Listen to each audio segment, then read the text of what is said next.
Good morning, and welcome to the 445 Productive Through Joy show with your host and your boy, Dr. Michael Datcher. The show airs each weekday morning, hella early AF at 4:45 a.m. here on YouTube's Michael Datcher channel, then 4:45 p.m. on Facebook Live. Today, guys, we're talking about making peace with yourself and making peace with others. Super important topic, especially as it relates to being more productive. So thanks for being with us this early morning. For those of you who are new, you can go to productivethroughjoy.com, see about us. We speak to groups, schools, and organizations about being productive through joy. We have a series of really powerful presentations, webinars, workshops that are designed and effectively enhance people's, individuals, and organizational productivity. So check for us, reach out, we'll holler back. Allow me to say a few words about myself for those of you who are new to the show. And this is your host and your boy, Dr. Michael Datcher, author of the New York Times bestseller Raising Fences, author of the acclaimed historical novel Americas, author of the recent Pulitzer Prize nominated Animating Black and Brown Liberation, a Theory of American Literatures. I am the board president of a really wonderful nonprofit here in Los Angeles' Crenshaw District known as the World Stage. It's a great arts and education nonprofit, 501c3, just an incredible organization. After COVID, you've got to, when you come to LA, you've got to go to the World Stage. Roll through. You can go to the worldstage.org just to see what we do. 7 days a week of incredible programming, workshops, jazz workshops, vocal workshops, drumming workshops for children and adults. I mean, some amazing live performances, poetry workshop on Wednesday night. It's really a powerful organization. I'm super proud of that place and the service it does to our community.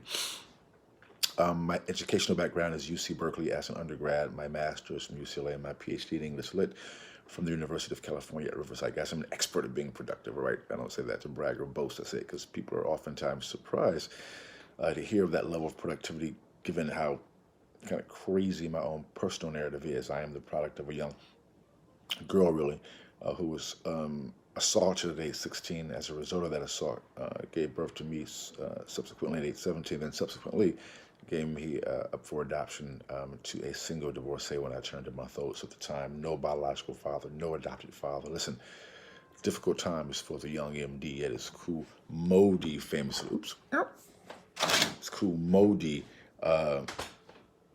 famously said, "How you like me now?" And if I can be this productive and be so through joy, we know that many people can similarly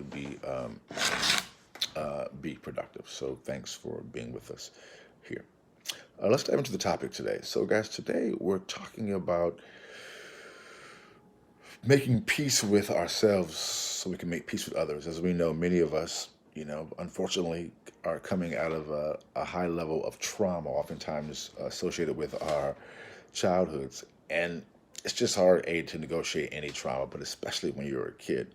And most of us have experienced trauma as a result of those, that childhood drama that many of us have been through. And so we find ourselves as full-fledged adults still reacting and responding to that childhood trauma. We call it, at least in the Black community, in the vernacular, we say, oh, he got issues. And those issues oftentimes are almost always tied to our childhood. So that is a pervasive problem. However, we haven't really done a good job as a society with A, of protecting our kids, and B, of navigating the trauma that comes out of childhood. And so point one is that in my experience, certainly, in order to fully enhance your productivity and be your best self, essentially, as a productive being, one needs to really deal with that childhood trauma, as we would say, make peace with inside yourself, right? And the Buddhists talk about the idea of making peace or embracing your suffering, your inner suffering, that you can be able to be more inclined to make peace with others. And that's certainly my perspective as well. Well, so point two was, how do you go out doing that? How do you make peace with yourself, given how long many of us, including myself, have dealt with these childhood traumas? Well, if you know the show, we talk a great deal about mindfulness, about meditation, about going within, about building your internal infrastructure and making that a lifestyle, like a thing you do every day, putting it in your schedule.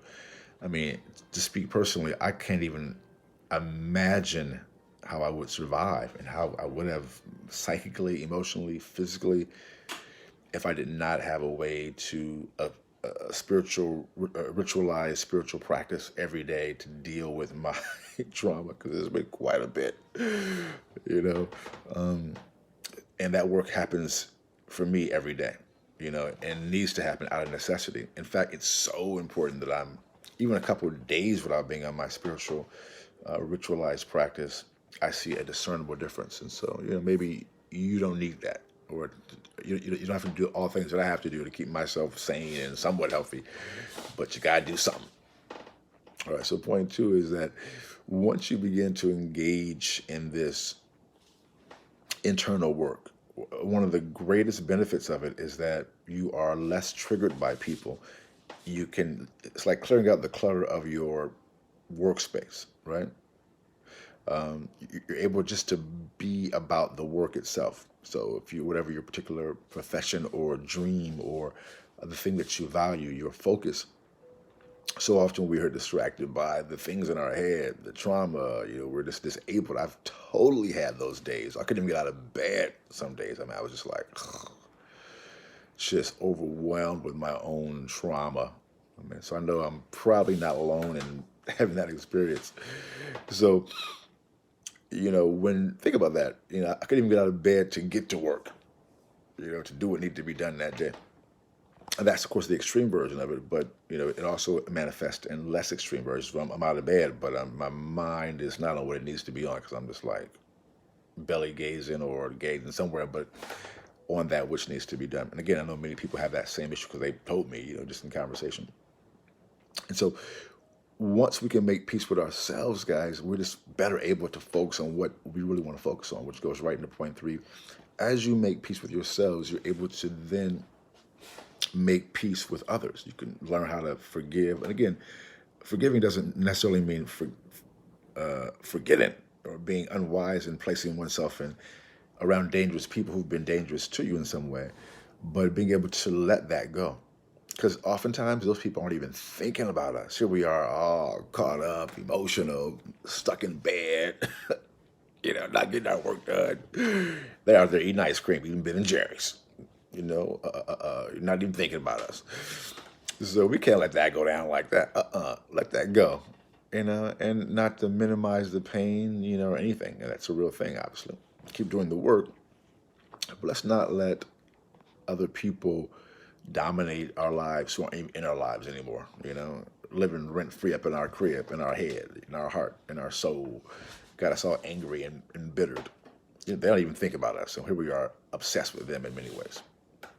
And so as we begin to do the internal work of making peace with the self, we can make peace with other people. Again, not in an unhealthy way, meaning making poor decisions about going back to bad situations, but acknowledging that person probably honestly have their own hurts, their own childhood trauma, and they did a poor job or not a job at all at handling that trauma, and then their trauma ends up splashing all over us. So that's the critical piece to think about when moving forward. If not, we just get caught up in kind of a repeated cycle of cold traumatization, which you don't want to get caught up in any way, certainly not in the long run. So, which again brings us to the absolute third and most important point. That is how one is able to end this cycle of what I would just call the cyclical traumatization of not being at peace with oneself. So, boom, goes the dynamite. That's all we have for today's show. We'll see you this afternoon at 4:45 p.m. Until then, let's talk about it and be about it. Deuces, I'm out.